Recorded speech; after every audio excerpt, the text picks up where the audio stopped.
क्या आपका बच्चा दांत निकाल रहा है और आप परेशान हैं? अस्सलाम वालेकुम, कैसे हैं आप सब। मैं हूं Ayesha, welcome to my channel. इस वीडियो में मैं आपसे डिस्कस करूंगी कि किस मंथ में बच्चा टीथिंग प्रोसेस स्टार्ट करता है, क्या क्या अलामात है और कौन से रेमेडीज हम अप्लाई कर सकते हैं।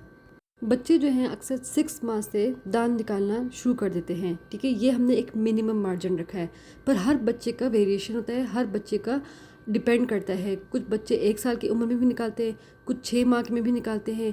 ठीक है, ये डिपेंड करता है हर बच्चे के ऊपर।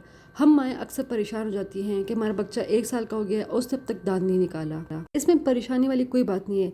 अल्लाह ताला ने ऐसा अब तक कोई बच्चा पैदा नहीं किया जो बगैर दांतों के बड़ा हुआ हो। दांत आते हैं, टाइम लगता है, हर बच्चे पे डिपेंड करता है, इसलिए परेशानी वाली कोई बात नहीं।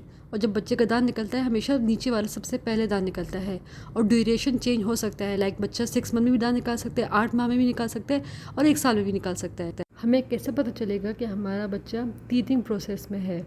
जब बच्चा दांत निकालने की प्रोसेस में होता है वो हर चीज़ मुंह में लेता है। मसोड़ों का खारिश होना, चिड़चिड़ापन होना, मुंह से जो है थूक आना, रात भर बेचैन रहना, ये सारे अलामात शामिल हैं।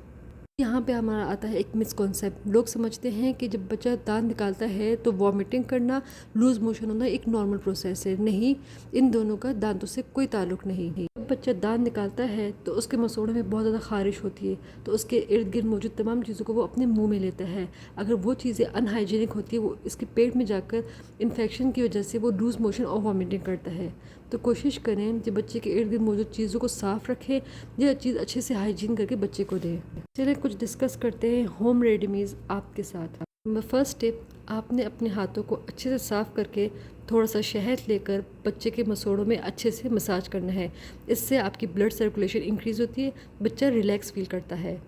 आपने अपने बच्चे के कान के पीछे वाले हिस्से और जबड़े को अच्छे से मालिश करना है, उसके पाँव के नीचे वाले हिस्से में और उसके बाजुओं को अच्छे से तेल से मालिश करना है। सेकेंड टिप है कि जो पीने वाला पानी है आपने उसको थोड़ी देर के लिए फ्रीज़र में रखना है। उसको फुल फ्रीज़ नहीं करना, पानी को ठंडा करना है।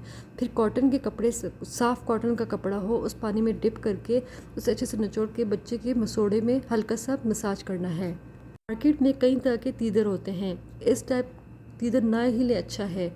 आपने वो लिक्विड वाला तीदर लेना है, उसको फ्रीज़र में रखना है। जब वो फ्रीज़ होगा बच्चा वो तीदर शौक से लेता है। वो कूलिंग इफ़ेक्ट बच्चे के मसोड़ों को सुकून देता है, बच्चा रिलैक्स फील करता है। इस दौरान आपने बच्चे को ठंडी चीज़ें देनी है, जैसे कि दही दे दिया आपने, गाजर को काट करके आपने फ्रिज में रख दिया, उसको ठंडा ठंडा गाजर दे दिया, या खीरे को आपने फ्रिज में रख कर खीरा दे दिया, और सख्त चीज़ जैसे कि आपने खजूर दे दिया।